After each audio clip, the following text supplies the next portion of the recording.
Welcome to the Slop Temple. We pray this video helps. In this video, I will explain how to sell things on Facebook Marketplace.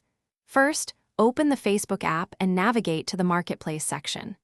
Tap the Sell button, then select Items to begin creating your listing. Upload several clear photos of your item from different angles. Write a descriptive title and a detailed description, including its condition and any important features. To make your listing stand out, ensure your photos are well lit and showcase the item accurately.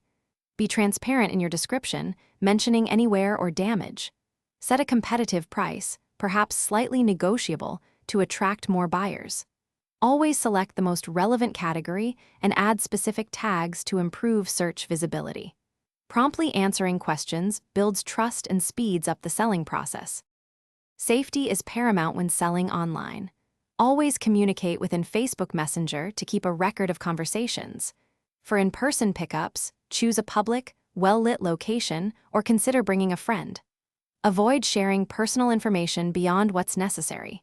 When it comes to payment, cash is often preferred for local sales or use secure digital payment apps. Never ship an item before confirming payment. Once a buyer is confirmed, finalize the pickup or shipping arrangements. Ensure the item is clean and ready for its new owner. Providing a smooth, friendly transaction encourages positive feedback, which can boost your seller reputation. Remember to mark the item as sold on Marketplace. And hey, life's too short for a stinky car, so check the description for a link to Little Trees, Black Ice, and other great deals. Happy selling! Thanks for watching. Consider subscribing if we helped you.